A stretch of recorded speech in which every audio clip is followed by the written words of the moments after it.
لله وكفى وسلام على عباده الذين اصطفى أما بعد أعوذ بالله من الشيطان الرجيم بسم الله الرحمن الرحيم وتوبوا إلى الله جميعا أيها المؤمنون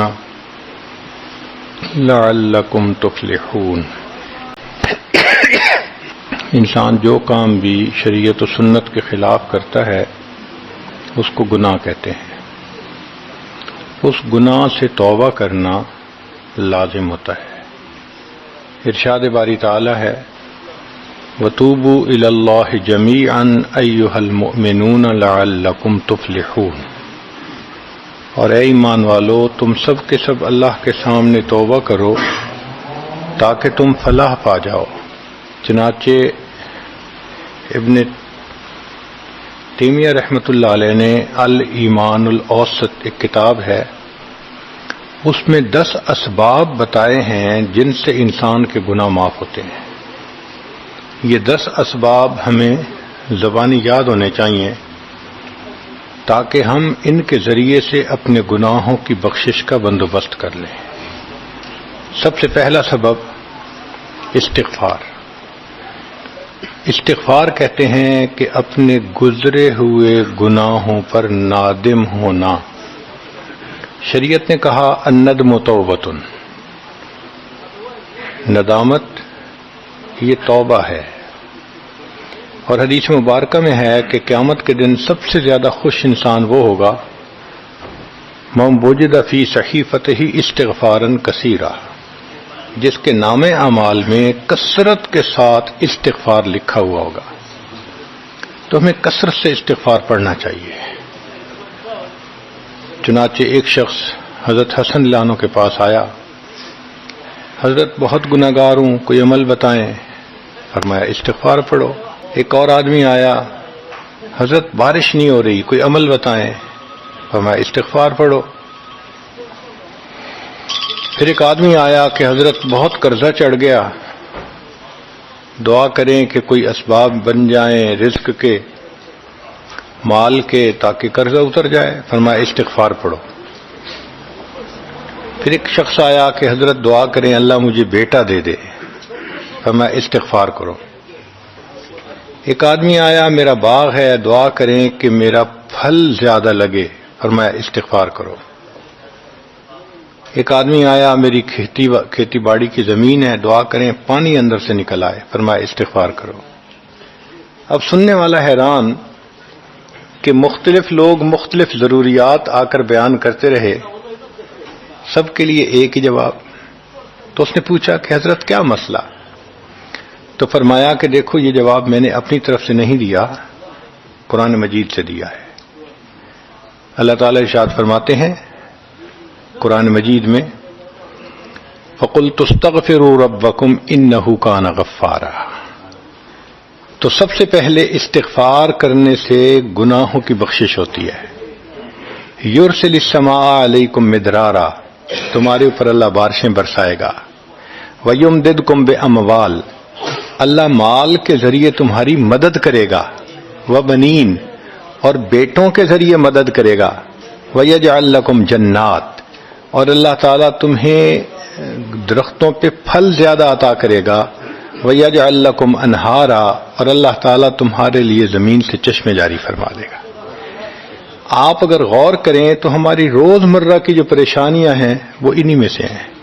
کوئی بیٹے کے لیے پریشان، کوئی کاروبار کے لیے پریشان، کوئی قرضوں کی وجہ سے پریشان۔ اس کا مطلب یہ ہے کہ اگر ہم استغفار کرنے کی عادت ڈال لیں تو ہمیں کسی اور عمل کی ضرورت ہی نہیں ہے، اور یہ عمل قرآن مجید میں بتایا گیا ہے۔ یہ پروردگار عالم کا کلام ہے۔ ہم استغفار کم کرتے ہیں، کم از کم 100 مرتبہ صبح اور شام استغفار کا کرنا معمول بنا لینا چاہیے۔ آپ لوگ ڈرائیو کرتے ہیں اپنے دفتر جاتے ہوئے تو راستے میں جو آدھا گھنٹہ لگتا ہے اس میں کیا کرنا ہوتا ہے؟ بعض لوگ نعت سن لیتے ہیں، تلاوت سن لیتے ہیں، وہ بھی عبادت ہے۔ لیکن اس سے زیادہ بہتر یہ ہے کہ انسان خود پڑھے کچھ. تو اگر اس دوران آپ استغفر اللہ ہی پڑھتے رہیں تو سینکڑوں دفعہ استغفار نامہ اعمال میں لکھا جائے گا. اور اگر پورا پڑھ لیں استغفر اللہ ربی من کل ذنب و اتوب الیہ تو یہ سونے پہ سہاگے والی بات ہے. تو اپنے ٹائمنگز کو ایسے ایڈجسٹ کریں کہ اس میں درود استغفار کثرت کے ساتھ آپ پڑھ سکیں، کیونکہ حدیث پاک میں یہ فرمانا کہ قیامت کے دن وہ بندہ بہت خوش ہوگا جس کے نام اعمال میں استغفار زیادہ ہوگا. دوسرا سبب ہے توبہ. توبہ اور استغفار بہت قریب قریب ہیں، ان میں لائن آف ڈیمارکیشن ڈالنا تھوڑا ڈیفیکلٹ ہے، مگر علماء نے لکھا ہے کہ استغفار پچھلے گناہوں پہ ریپینٹنس کو کہتے ہیں، اور توبہ آئندہ گناہوں کو کمٹ نہ کرنا، اس کی کمٹمنٹ کرنا، عزم کرنا، اس کو کہتے ہیں. توبہ عزم جازم، ایک عہد کرنا کہ میں نے آج کے بعد گناہ نہیں کرنا، یہ توبہ کہلاتا ہے. تو گویا توبہ کا تعلق آئندہ گناہ نہ کرنا، استغفار کا تعلق پاسٹ کے ساتھ ہے کہ میں نے جو کیا برا کیا، اللہ بس میری غلطی کو پلیز معاف کر دیں، اس کو استغفار کہتے ہیں. اور یہ استغفار کا حکم اللہ رب العزت نے اپنے حبیب صلی اللہ علیہ وسلم کو دیا. فسبح بحمد ربک واستغفرہ، حکم ہے، صیغہ ہے امر کا. اللہ کے محبوب صلی اللہ علیہ وسلم کو اگر یہ حکم ہے تو سوچئے پھر ہمیں استغفار کرنے کی کتنی ضرورت ہے. توبہ ہر بندے پہ کرنی ضروری. چنانچہ کافر ہے تو وہ کفر سے توبہ کر کے مسلمان بن جائے، مومن ہے گناہوں سے توبہ کر کے نیک بن جائے. تو استغفار کرنا، توبہ کرنا ہم میں سے ہر بندے پر لازم ہے. تیسری چیز جس سے کہ گناہ معاف ہوتے ہیں، الحسنات الماحیہ، نیکیاں. جو انسان نیک اعمال کرتا ہے تو گناہ دھل جاتے ہیں.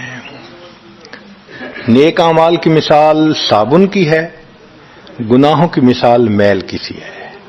صابن جتنا زیادہ لگتا ہے اتنا میل دھل جاتی ہے. ان الحسنات یذہبن السیئات.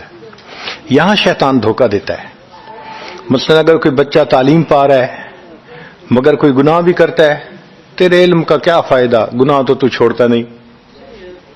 بھائی اگر گناہ کرتے ہیں تو علم تو الٹا ان گناہوں کو دھوئے گا، وہ علم ہی چھڑوا دیتا ہے تاکہ دھونے کا مسئلہ ہی نہ رہے. اب عورت سوچے گی میں پردہ تو کرتی نہیں، نمازوں کا کیا فائدہ. یہ دھوکہ ہے شیطان کا. بھئی آپ نمازیں پڑھتی رہو، اس نمازوں کی برکت سے اللہ پھر پردے کی بھی توفیق دے دیں گے. تو نیکی نہیں چھوڑنی چاہیے کبھی بھی. یہ سوچ کے جی میں اچھا تو ہوں نہیں، کیا فائدہ. فائدہ ہے. جب اللہ فرما رہے ہیں کہ نیکیاں گناہوں کو دھو دیتی ہیں، بھئی گناہ تو ہم چھوڑتے نہیں اور نیکی آرام سے چھوڑ دیتے ہیں، یہ کہاں کی لاجک ہے. تو اس لیے نیکی بھاگ بھاگ کے کرنی چاہیے. اگر گناہ ہیں تو نیکی اور زیادہ کریں تاکہ نیکی کی برکت سے گناہوں کی ظلمت ختم ہو جائے اور دھل جائے. حدیث پاک میں ہے بندہ گناہ کرتا ہے لکھ دیا جاتا ہے، دوسرا گناہ، تیسرا، 5 گناہ کرتا ہے، پھر اس کے بعد وہ ایک نیکی کرتا ہے تو نیکی والا فرشتہ کہتا ہے کہ دیکھو اللہ کے ہاں دستور ہے من جاء بالحسنۃ فلہ عشر امثالھا. اس کو 10 نیکیاں ملنی تھیں، تم نے 5 گناہ لکھے ہیں نا، اچھا تم 5 گناہ مٹا دو، میں نامہ اعمال میں 10 نیکیوں کی بجائے صرف 5 نیکیاں بیلنس وہ ڈال دیتا ہوں. چنانچہ 5 گناہ مٹا دیے جاتے ہیں، 5 نیکیاں نامہ اعمال میں لکھ دی جاتی ہے. اس لیے خوب نیکی کرنی چاہیے تاکہ اللہ تعالیٰ گناہوں کی ظلمت سے ہمیں محفوظ فرما دے. چوتھی چیز جس سے کہ گناہ معاف ہوتے ہیں، دعاء المؤمنین للمؤمن.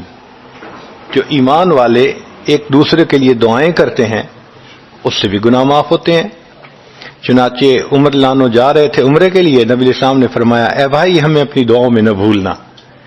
تو نبی علیہ السلام نے امت کو تعلیم دی کہ ایک دوسرے کو دعاؤں کے لیے کہنا چاہیے. یہ بہت اچھی عادت ہے کہ جب کسی سے ملیں جی ہمیں اپنی دعاؤں میں یاد رکھیں، والدین کو کہنا، بڑوں کو کہنا، دوستوں کو کہنا، کیا معلوم کس کی مانگی ہوئی دعا کام آ جائے۔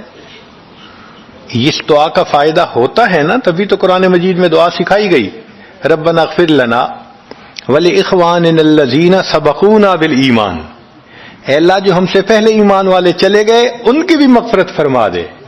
تو فائدہ ہوتا ہے تو قرآن نے دعا سکھائی ہے نا۔ تو ایمان والوں کی دعاؤں سے دوسرے ایمان والوں کو فائدہ ہوتا ہے۔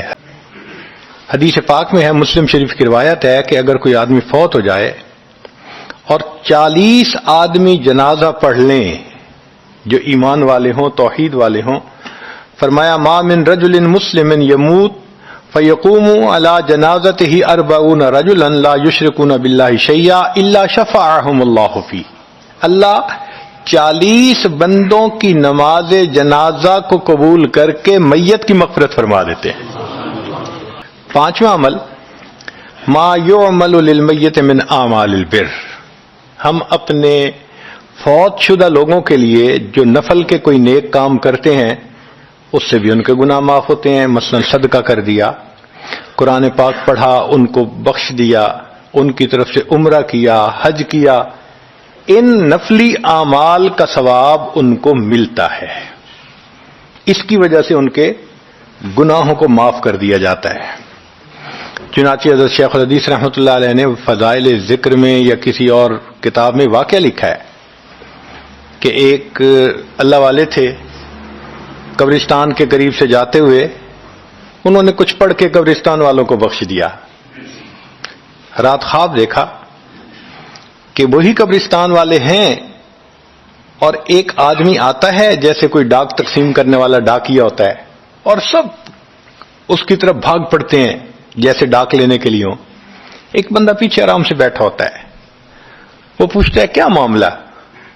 وہ کہتے ہیں کہ یہ فرشتہ آیا ہے، روزانہ کی جو ڈاک آئی ہے نا نیکیوں کی، جو اولاد نے، رشتہ داروں نے، دوستوں نے کیے، لہذا وہ اعمال نیکیاں ملتی ہیں تو یہ سب لوگ جاتے ہیں کہ نیکیاں ملیں گی، ہمارا درجہ بڑھے گا۔ اس نے کہا کہ آپ کو ضرورت نہیں ہے؟ کہنے لگا ہاں میں لے لوں گا، مگر میرا ایک بیٹا ہے جسے میں نے قرآن پاک کا حافظ بنایا، اس کی دکان ہے، وہ سارا دن دکان پہ بیٹھا رہتا ہے اور ساتھ ساتھ قرآن پڑھتا رہتا ہے، تو مجھے اتنی نیکیاں مل جاتی ہیں کہ میں بعد میں لے لوں گا۔ اس نے کہا بیٹا کہاں؟ اس نے کہا فلاں جگہ دکان ہے۔ وہ اللہ والے جب وہاں گئے اگلے دن تو دیکھا کہ ایک نوجوان ہے اور وہ بیٹھا ہوا ہے، گاہک آتا ہے تو اس کو سودا بیچ دیتا ہے، جب گاہک کوئی نہیں ہوتا تو وہ قرآن پڑھنا شروع کر دیتا ہے۔ تو وہ سمجھ گیا کہ میرا خواب سچا تھا، اس بچے کے قرآن پڑھنے سے اس کے والد کو خوب بینیفٹ مل رہا ہے۔ کچھ عرصے کے بعد دوبارہ پھر اسی قبرستان کے قریب سے گزرے، پھر انہوں نے کچھ پڑھ کے بخش دیا۔ رات خواب میں دیکھا کہ اب جب تقسیم ہوا تو سب بھاگے تو وہ بندہ بھی بھاگا۔ انہوں نے کہا آپ بھی بھاگ رہے ہو؟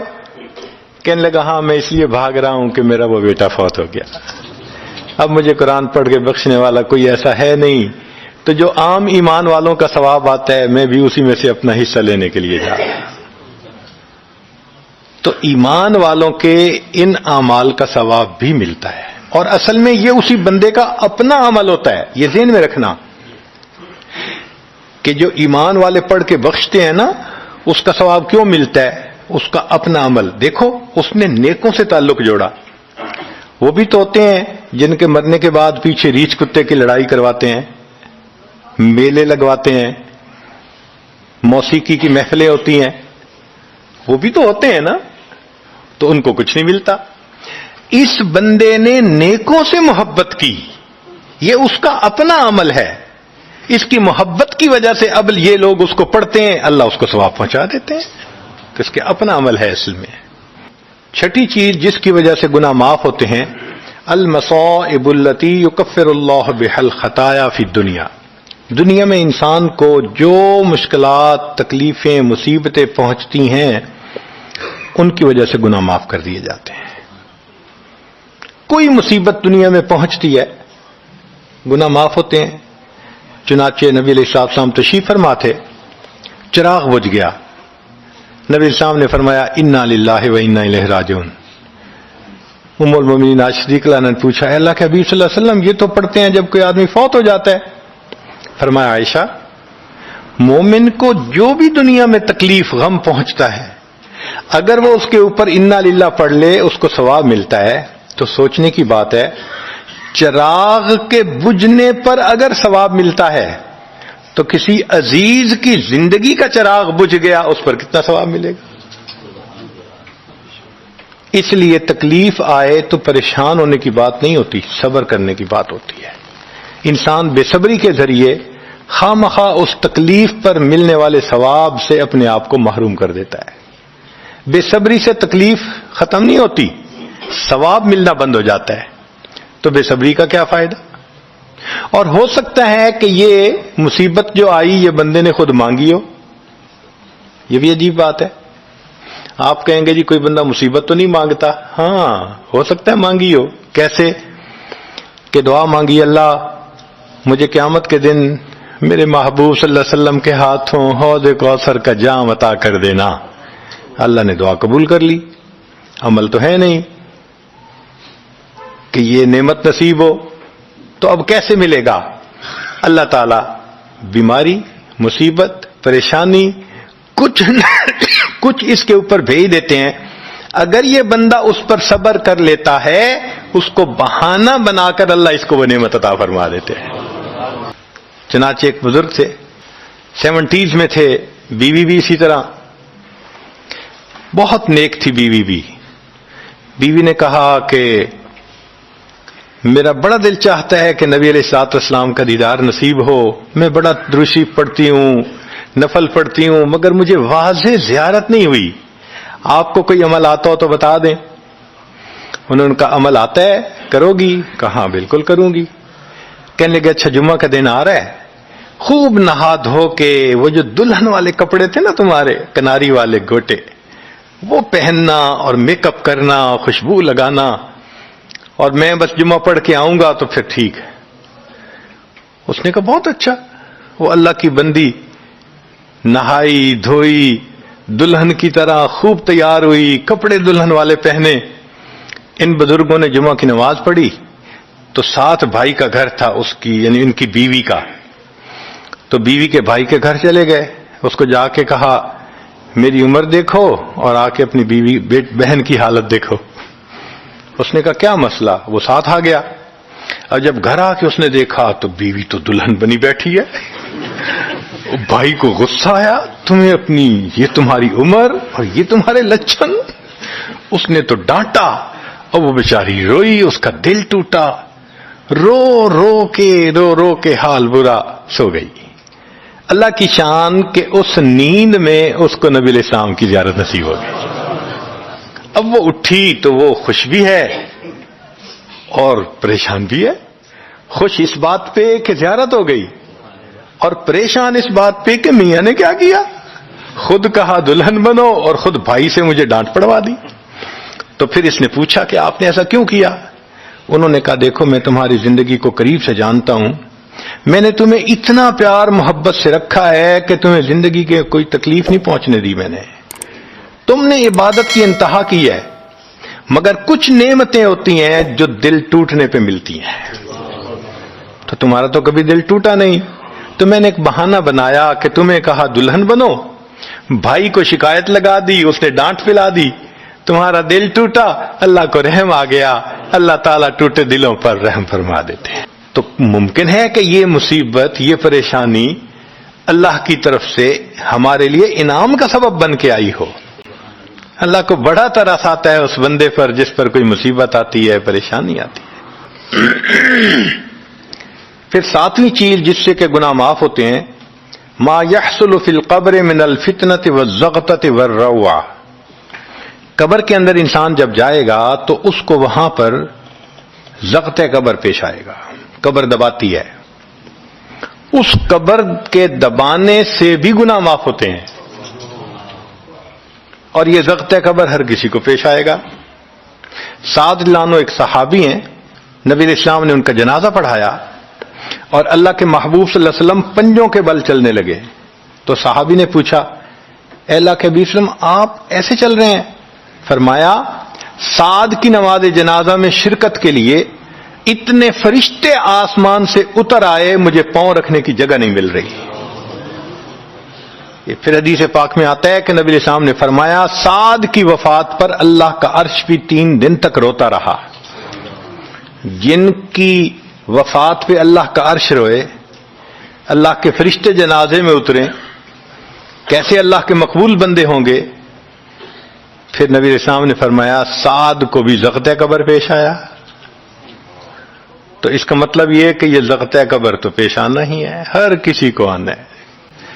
اس دنیا میں انسان جو مزے لیتا ہے، بھلے جائز صحیح، ان کی بھی ایک کاسٹ ہے اور وہ اسے پے کرنی پڑے گی، اور وہ کاسٹ ضغط قبر سے پے ہوگی۔ اس لیے جس کی زندگی غربت میں گزری ہوگی اس کا ضغط قبر بہت کم ہوگا، اور جس نے عیش آرام مزے سہولت انجوائے کیا، کاسٹ تو دینی پڑے گی نا وہاں جا کے۔ تو ضغط قبر تو پیش آنا ہے۔ ہمارے والد صاحب بچپن میں دیکھتا تھا میں کہ بہت اچھا سالن بنا ہوتا تھا نا، تو اکثر وہ گلاس پانی کا اٹھاتے تھے اور ایک گھونٹ پانی ڈال دیتے تھے۔ مجھے سمجھ نہیں آتی تھی یہ کیا کرتے ہیں، میں اکثر ان سے پوچھتا تھا ابو آپ ایسے کیوں کرتے ہیں، نہیں بتاتے تھے۔ جب ان کی وفات ہوئی تو بعد میں والدہ صاحبہ نے کہا کہ اصل میں وہ یہ کہا کرتے تھے کہ نفس میرا دشمن ہے، میں اس نفس کو لذتیں کیوں دوں۔ وہ لذیذ کھانے کے اوپر بھی ایک گھونٹ پانی ڈال کے اس کو کم مزے والا بنا لیا کرتے تھے، جائز لذتوں کو بھی کم کر لیتے تھے۔ ہمارا کیا حال ہوگا جو ناجائز لذتوں کے پیچھے بھاگ۔ تو یہ ضغط قبر مومن کو بھی پیش آتا ہے اور کافر کو بھی، مگر فرق ہے، کافر کو پیش آئے گا کہ حدیث پاک میں آتا ہے دائیں طرف کی پسلیاں بائیں طرف اور بائیں کی پسلیاں دائیں طرف، یوں پسلیاں توڑ کے رکھ دیں گے۔ اور مومن کو بھی ضغط قبر پیش آئے گا، مگر مومن کو ضغط قبر تکلیف نہیں دے گا اتنی اگر نیک ہوا۔ کیوں؟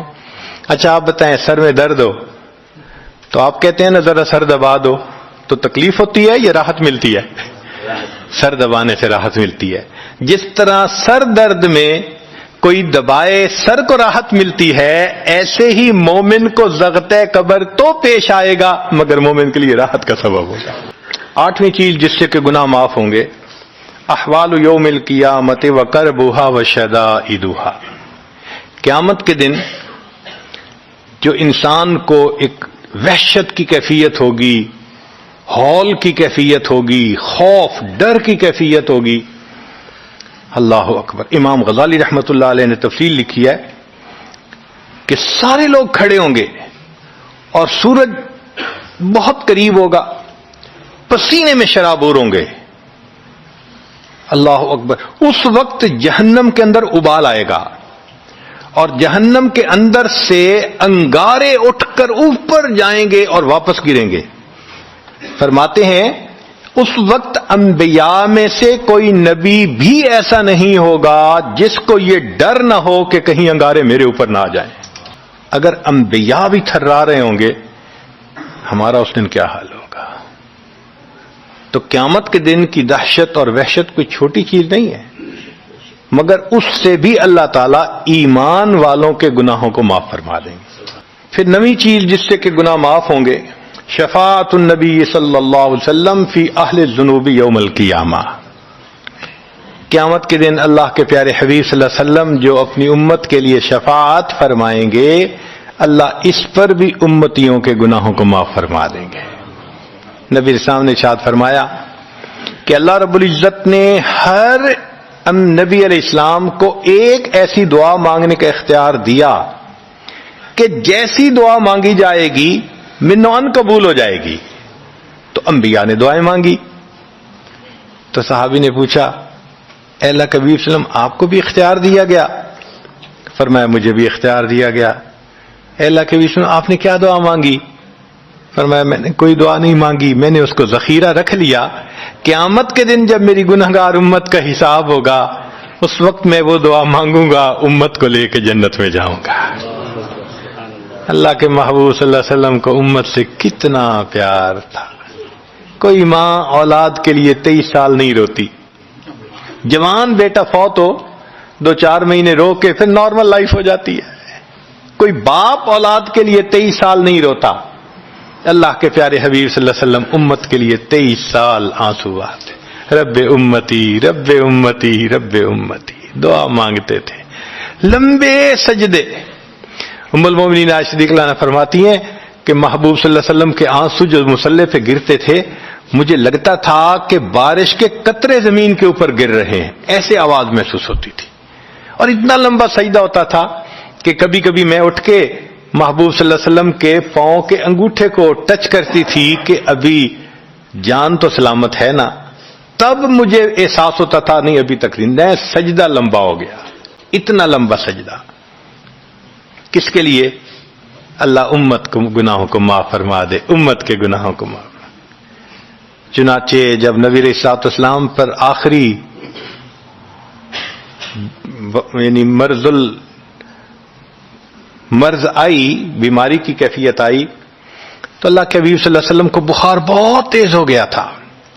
اور جو مسجد میں آخری مرتبہ لائے تھے تو 2 آدمی تھے، ایک ادھر تھا ایک ادھر تھا، اور اللہ کے حبیب صلی اللہ علیہ وسلم نے ان کا سہارا لیا تھا اور بہت مشکل سے چل کے تشریف لائے تھے.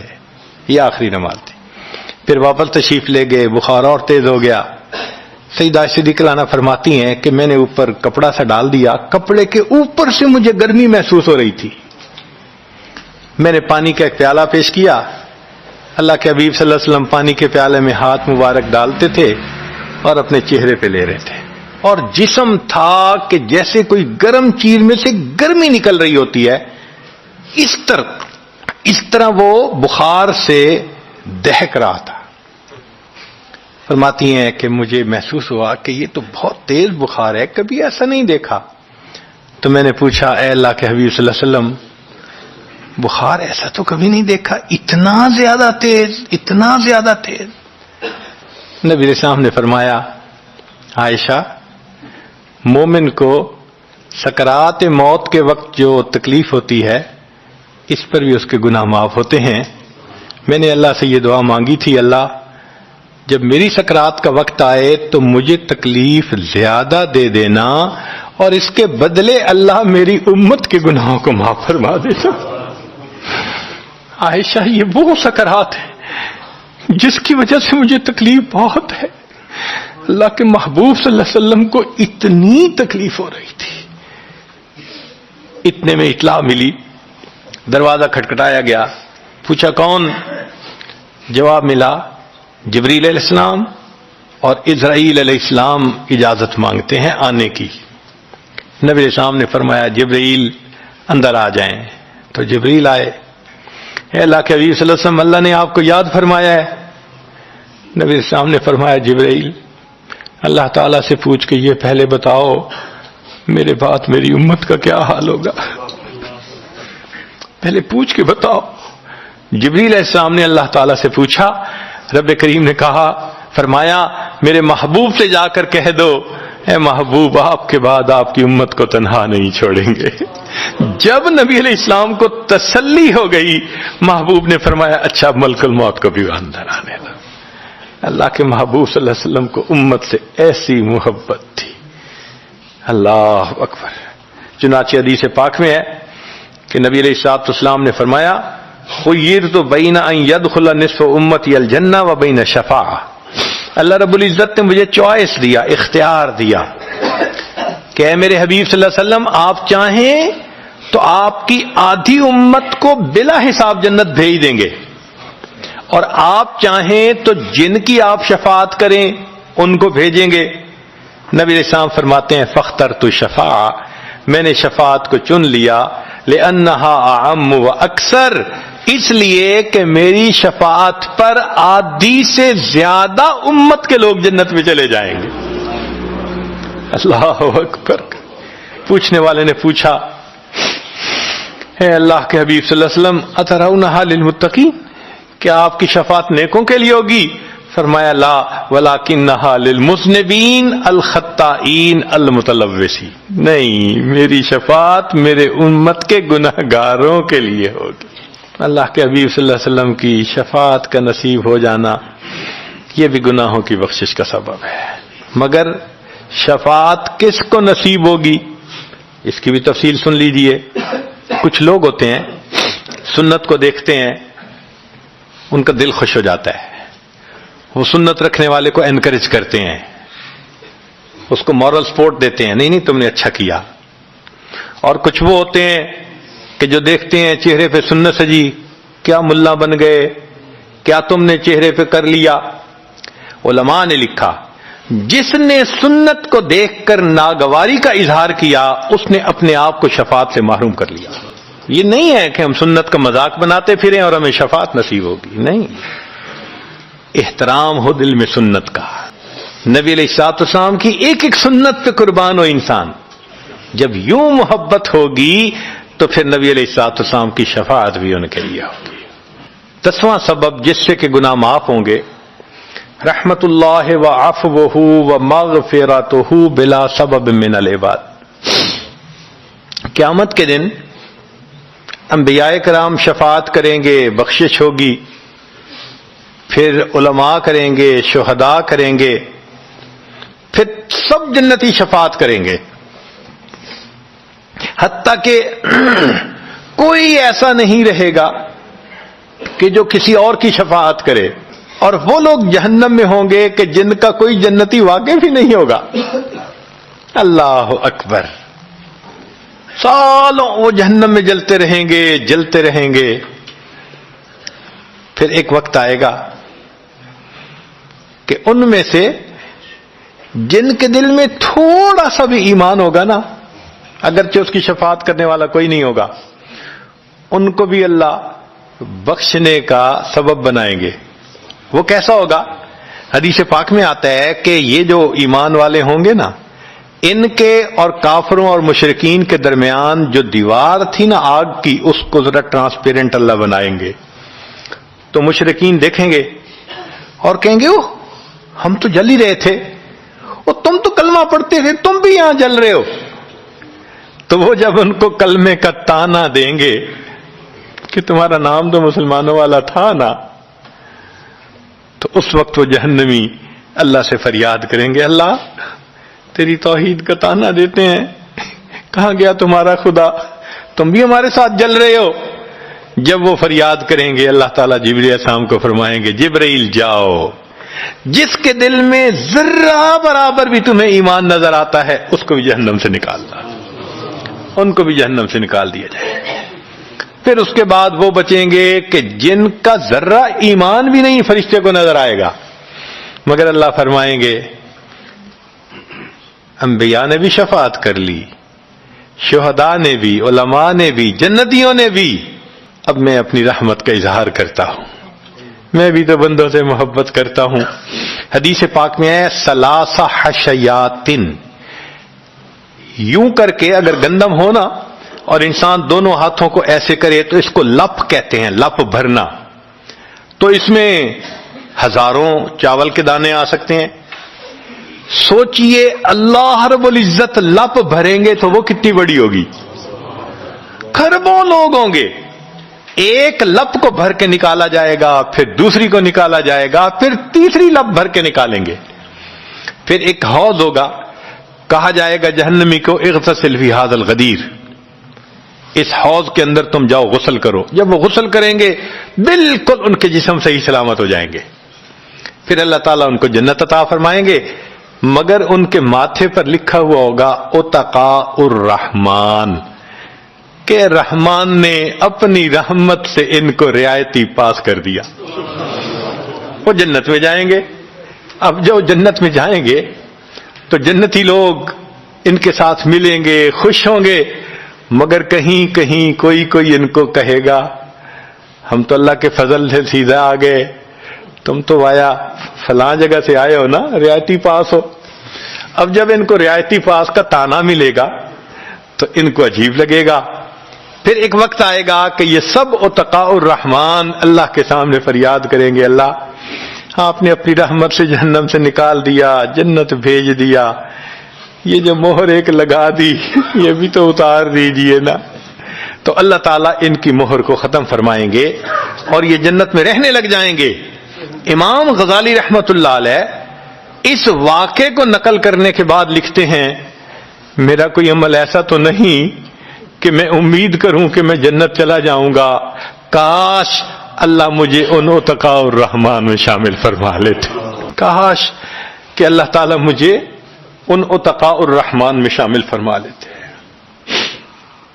بے گناہوں میں چلا زاہد جو اس کو دیکھنے، مغفرت بولی ادھر آ میں گنہگاروں میں ہوں، وہ کرشمے شان رحمت نے دکھائے روز حشر، چیخ اٹھا ہر بے گناہ میں بھی گنہگاروں میں ہوں۔